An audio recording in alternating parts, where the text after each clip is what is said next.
Good morning every student, how are you. उम्मीद करता हूँ कि आप लोग खैरियत से होंगे। आज मैं आपको लेकर के हाजिर हुआ हूँ मैथ क्लास 10th का वार्षिक परीक्षा 2025 मोस्ट वायरल क्वेश्चंस, जो कि बहुत ही ज़्यादा महत्वपूर्ण क्वेश्चन हैं। इसकी प्रैक्टिस करके आप एग्ज़ाम दियाइएगा। टाइमिंग आपका वही 3 hours 15 minutes है, क्लास 10th मैथमेटिक्स। तो पहले चैप्टर से हमने जो लिए हैं क्वेश्चन वो ये हैं। पहला चैप्टर जो है वह है हमारा वास्तविक संख्याएं। पहला क्वेश्चन है हमारा अभाज्य गुणनखंड विधि द्वारा 96 और 404 का HCF और LCM याद कीजिए। हमारा दूसरा क्वेश्चन जो है वो है HCF 306, 657 इज इक्वल टू 9 दिया है, तो LCM 306 और 657 का ज्ञात करना है। दूसरा क्वेश्चन हमने जो लिया है वो है सिद्ध कीजिए √2 और √5 एक अपरिमेय संख्या है, ये आपको सिद्ध करके दिखाना है। चौथा क्वेश्चन हमने जो लिया है वो है आपका दर्शाइए कि 5 - √3 और 3√2 एक अपरिमेय संख्या है। ये हमारे पहले चैप्टर से क्वेश्चन दिए हुए। अब बात करते हैं हम दूसरे चैप्टर से। दूसरा चैप्टर जो है वो हमारा बहुपद है, जिसे हम पॉलिनोमियल कहते हैं। पहला क्वेश्चन जो था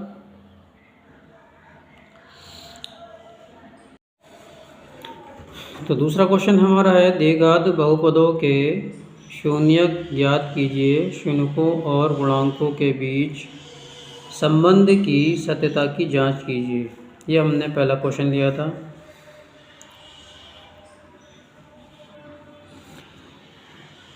क्वेश्चन है हमारा 6x² - 3 - 7x। दूसरा क्वेश्चन जो है वो t² - 15 है। तीसरा क्वेश्चन जो है वो 3x² - x - 4 है।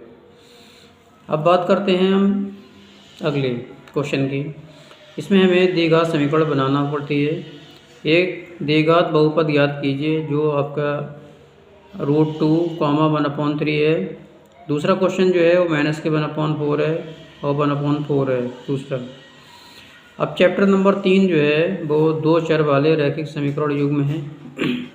इनसे हमने क्वेश्चन जो लिया है वो है आपका एक आयताकार बाग जिसकी लंबाई चौड़ाई से 4 मीटर अधिक है का अर्ध परिमाप जो है वो 36 मीटर है, तो बाग की विमाएँ ज्ञात कीजिए। दूसरा क्वेश्चन है बहुत ही ज़्यादा इम्पोर्टेंट। 5 वर्ष बाद जैकब की आयु उसके पुत्र की आयु से 3 गुनी हो जाएगी, तो 5 वर्ष पूर्व जैकब की आयु उसके पुत्र की आयु की 7 गुनी, जैकब की आयु की 7 गुनी थी, तो उनकी वर्तमान आयु क्या होगी। अगला क्वेश्चन है हमारा यदि किसी भिन्न के अंश और हर दोनों में 2 जोड़ दिया जाए तो वह 9/11 हो जाती है। यदि अंश और हर दोनों में 3 जोड़ दिया जाए तो वह 5/6 हो जाती है, तो वह भिन्न ज्ञात कीजिए कौन सी है। अगला क्वेश्चन है हमारा दो संख्याओं का अंतर 26 है और एक संख्या दूसरी संख्या की 3 गुनी है, उन्हें ज्ञात कीजिए। फिर अगला क्वेश्चन है हमारा 5 वर्ष पूर्व नूरी की आयु सोनू की आयु की 3 गुनी थी। 10 वर्ष पश्चात नूरी की आयु सोनू की आयु से की 2 गुनी थी या दुगनी हो जाएगी, तो नूरी तथा सोनू की आयु ज्ञात कीजिए कितनी है। ये बहुत ही ज़्यादा मोस्ट इम्पॉर्टेंट क्वेश्चन है NCERT से। ये 101% आते ही आते हैं क्वेश्चन। 2 अंकों की संख्या के अंकों का योग 9 है।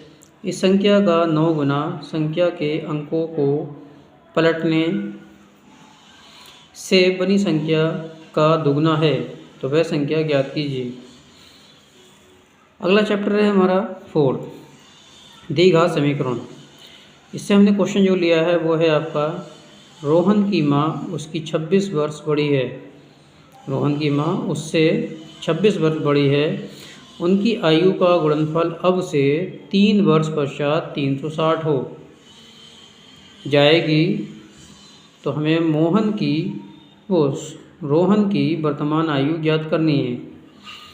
अगला क्वेश्चन है हमारा, एक रेलगाड़ी 480 किलोमीटर की दूरी समान चाल से तय करती है। यदि इसकी चाल 8 किलोमीटर प्रति घंटा कम होती है तो उसी दूरी को तय करने में 3 घंटे अधिक लेती है। तो हमें रेलगाड़ी की चाल ज्ञात करनी है। अगला क्वेश्चन है हमारा, दो ऐसी संख्याएं ज्ञात कीजिए जिनका योग 27 हो और वर्णखंड 182 हो। अगला क्वेश्चन है हमारा, कुटीर उद्योग का एक दिन में कुछ बर्तनों का निर्माण करता है। एक विशेष दिन ये देखा गया कि प्रत्येक नग की निर्माण लागत रुपए में उस दिन के निर्माण किए गए बर्तनों की संख्या के दुगने से 3 अधिक थी। यदि उस दिन की कुल लागत जो है वो 90 रुपये थी तो निर्मित बर्तनों की संख्या और प्रत्येक नग की लागत ज्ञात कीजिए। तो यह हमारा चैप्टर नंबर 4 था। चैप्टर नंबर 4 से हमने क्वेश्चन लिए थे। अब चलते हैं अगले चैप्टर पर। अब हमारा चैप्टर नंबर 5 है समांतर श्रेणी। पहला क्वेश्चन हमने जो लिया है वो है, एक एपी में 50 पद हैं जिसकी तीसरा पद 12 है और अंतिम पद 106 है। तो इसका 29वां पद ज्ञात कीजिए, क्या होगा। अगला क्वेश्चन है, यदि किसी एपी के तीसरे और 90 पद क्रमशः 8 - 8 हैं तो इसका कौन सा पद शून्य होगा। अगला क्वेश्चन है हमारा, 3 अंकों वाली कितनी संख्याएं 7 से विभाज्य हैं। अगला है, 10 और 250 के बीच में 4 के कितने गुणज हैं। अगला क्वेश्चन है, सुब्बा राव ने 1995 में 5000 रुपये मासिक वेतन पर कार्य करना आरंभ किया और प्रत्येक वर्ष 200 रुपये की वेतन वृद्धि प्राप्त की। किस वर्ष में उसका वेतन 7000 हो गया।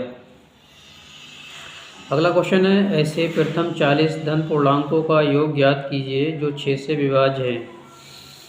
अगला क्वेश्चन है, 8 के प्रथम 15 गुणजों का योग कितना होगा।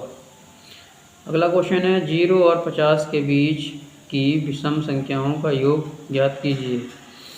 फिर अगला है, किसी स्कूल के विद्यार्थियों को उनके समग्र शैक्षिक प्रदर्शन के लिए 7 नगद पुरस्कार देने के लिए 700 रुपये की राशि रखी गई। यदि प्रत्येक पुरस्कार अपने से ठीक पहले पुरस्कार से 20 रुपये कम है तो प्रत्येक पुरस्कार का मान ज्ञात कीजिए। अगला है हमारा, यदि किसी एपी के प्रथम 7 पदों का योग जो है 49 है और प्रथम 17 पदों का योग जो है 289 है तो इसके प्रथम n पदों का योग ज्ञात कीजिए। चैप्टर 6 जो है वो है त्रिभुज। आकृति में यदि LM परपेंडिकुलर CB और LN परपेंडिकुलर CD हो तो सिद्ध कीजिए AM/AB = AN/AD। ये हमारा डायग्राम है। अगला क्वेश्चन है, आकृति में यदि DE परपेंडिकुलर AC और DF परपेंडिकुलर AE है तो सिद्ध कीजिए BF/BFE = BE/EC। ये हमारा डायग्राम में बना हुआ। चैप्टर नंबर 7 से जो है वो हमने लिया है निर्देशांक ज्यामिति। एक्स अक्ष पर वह बिंदु ज्ञात कीजिए जो 2, -5 और 2, -9 से समदूरस्थ है। दूसरा क्वेश्चन है हमारा, y का वह मान ज्ञात कीजिए जिसके लिए बिंदु P 2, -3, -5 और -2, 9 से समदूरस्थ है। y का वह मान ज्ञात कीजिए जिसके लिए बिंदु P 2, -3 और Q 10, y के बीच की दूरी 10 मात्रक है। तीसरा क्वेश्चन है हमारा, यदि Q 0, 1 बिंदुओं P 5, -3 और R x, 6 से समदूरस्थ है तो x का मान ज्ञात कीजिए। दूरियां QR और PR भी ज्ञात कीजिए। बिंदु -3, 10 और 6, 8 को जोड़ने वाले रेखाखंड को बिंदु 1, -6 किस अनुपात में विभाजित हैं। वह अनुपात ज्ञात कीजिए जिसमें बिंदु A 1, -5 और B -4, 5 को मिलाने वाले रेखाखंड एक्स अक्ष से विभाजित होता है। इस विभाजन बिंदु के निर्देशांक भी ज्ञात कीजिए।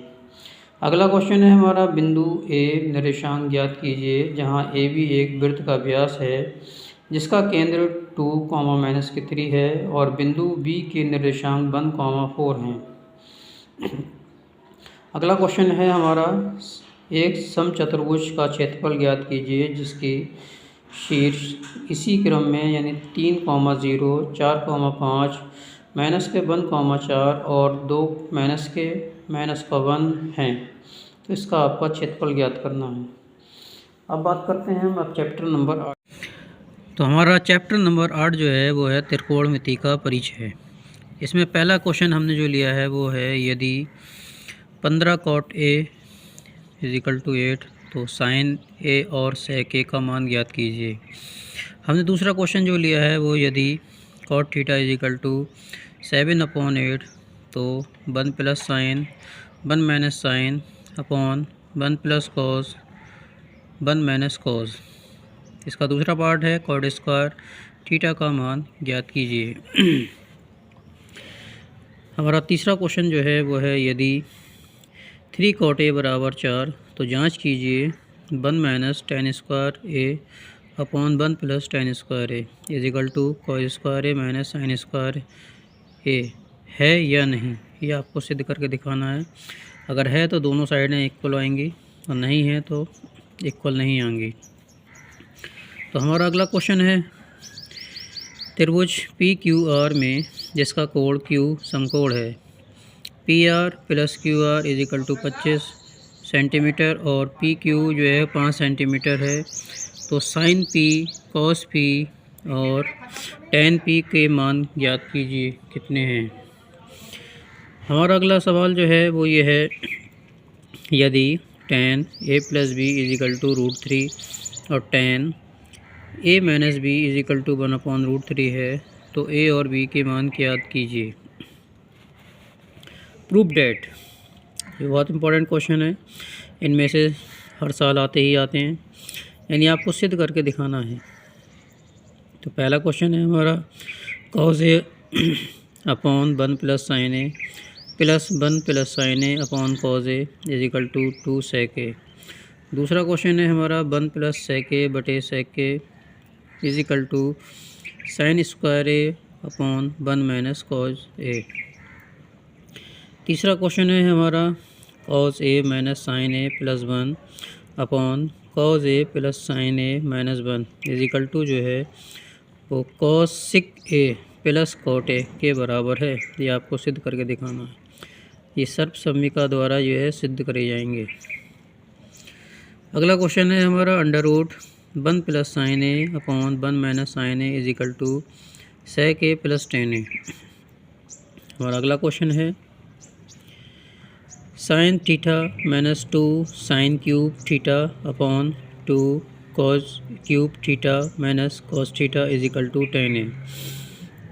हमारा अगला क्वेश्चन है, sin A + cosec A का whole square plus cos A + sec A का होल स्क्वायर = सिद्ध करके दिखाना है 7 + tan square A + cot square A। तो ये हमारा जो है चैप्टर नंबर 8 से था। अब चैप्टर नंबर 9 की बात करते हैं, त्रिकोणमिति के कुछ अनुप्रयोग से। इसका पहला सवाल है हमारा, 1.5 मीटर लंबा एक लड़का 30 मीटर ऊंचे एक भवन से कुछ दूरी पर खड़ा है। जब वह ऊंचे भवन की ओर जाता है तब उसकी आंख से भवन के शिखर का उन्नयन कोण जो है 30 डिग्री से 60 डिग्री हो जाता है। तो बताइए कि भवन की ओर कितनी दूरी तक चलकर गया। हमारा दूसरा क्वेश्चन है, भूमि के एक बिंदु से एक 20 मीटर ऊंचे भवन के शिखर पर लगी एक संचार मीनार के तल और शिखर के उन्नयन कोण 45 डिग्री और 60 डिग्री हैं। मीनार की ऊंचाई ज्ञात कीजिए। अगला क्वेश्चन है हमारा, एक पेडस्टल के शिखर पर एक 1.6 मीटर ऊंची मूर्ति लगी है। भूमि के एक बिंदु से मूर्ति के शिखर का उन्नयन कोण जो है वो 60 डिग्री है और उसी बिंदु से पेडेस्टल के शिखर का उन्नयन कोण जो है 45 डिग्री है। तो पेडेस्टल की ऊंचाई ज्ञात कीजिए क्या है। अगला क्वेश्चन है हमारा 7 मीटर ऊंचे भवन के शिखर से एक केबल टावर के शिखर का उन्नयन कोण 60 डिग्री है और इसके पाद का अवनमन कोण जो है 45 डिग्री है। तो टावर की ऊंचाई ज्ञात कीजिए। यह हमारा चैप्टर नंबर 9 से था। अब चैप्टर नंबर 10 की बात करते हैं। चैप्टर नंबर 10 जो है वो है बिर्थ। पहला क्वेश्चन है हमारा, सिद्ध कीजिए कि किसी बिर्थ के किसी व्यास के सिरों पर खींची गई स्पर्श रेखाएं समांतर होती हैं। दूसरा है हमारा, सिद्ध कीजिए कि स्पर्श बिंदु से स्पर्श रेखा पर खींचा गया लंब बिर्थ के केंद्र से होकर जाता है।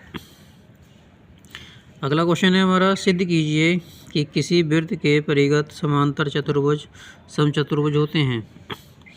चैप्टर नंबर 11 से जो है हमने क्वेश्चन लिया है।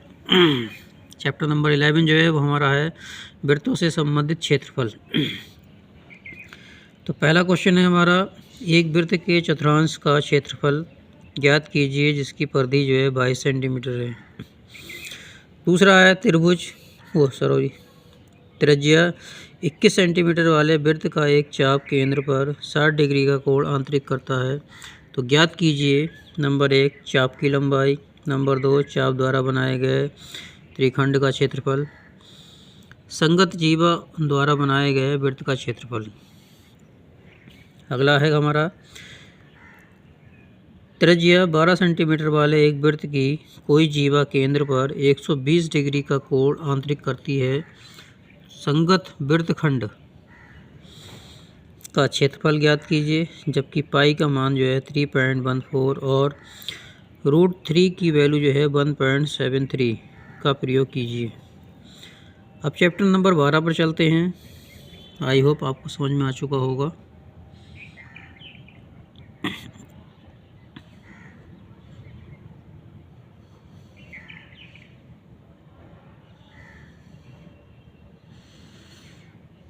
अगर हमारा चैनल सब्सक्राइब नहीं किया है तो चैनल को सब्सक्राइब कर लीजिएगा, जो कि नोटिफिकेशन आपको जल्द से जल्द पहुंच जाए। चैनल का नाम मैथ का फंडा है। ये मैंने क्वेश्चन निकाल कर दिए हैं, बहुत ही ज़्यादा मोस्ट इम्पॉर्टेंट क्वेश्चन है। सॉरी, अभी 11वीं चैप्टर से ही कुछ और सम हैं, वो देख लीजिएगा।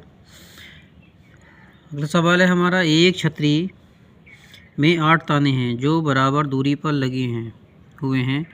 छतरी को 45 सेंटीमीटर त्रिज्या वाला एक सपाट वृत्त मानते हुए इसकी 2 क्रमागत तानों के बीच का क्षेत्रफल ज्ञात कीजिए। यह आपकी छतरी बनी हुई है, यह आपका वृत्त बना हुआ है। अगला क्वेश्चन है, एक गोल मेज़ पोस्ट पर 6 समान डिजाइन बने हुए हैं। यदि मेज़ पोस्ट की त्रिज्या 28 सेंटीमीटर है तो रुपये 0.35 प्रति वर्ग सेंटीमीटर की दर से इन डिज़ाइनों को बनाने की लागत ज्ञात कीजिए, जबकि पाई की वैल्यू जो है 1.7 रखी जाएगी। यह आपका मेज़ पोस्ट है, इसके अंदर 6 डिज़ाइन है बने हुए, इसको देख लीजिएगा। बहुत ही ज़्यादा इम्पोर्टेंट सवाल है ये।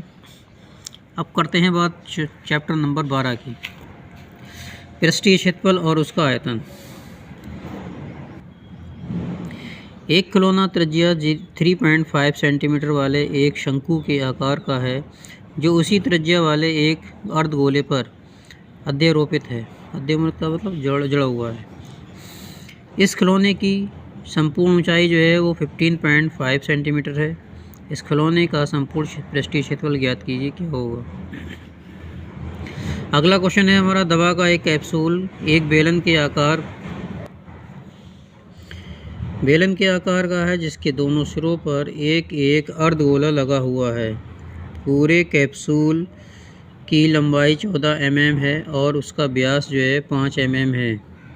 तो इसका पृष्ठीय क्षेत्रफल ज्ञात कीजिए, कितना होगा। ये आपका कैप्सूल बना हुआ है, 14 mm है और ये 5 mm है व्यास।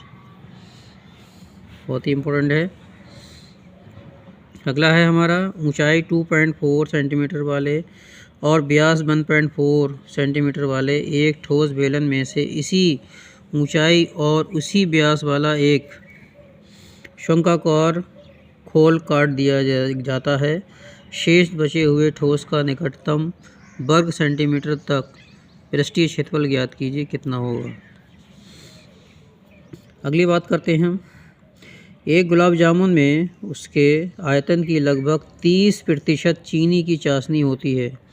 45 गुलाब जामुनों में लगभग कितनी चाशनी होगी यदि प्रत्येक गुलाब जामुन एक बेलन के आकार का है जिसके दोनों सिरों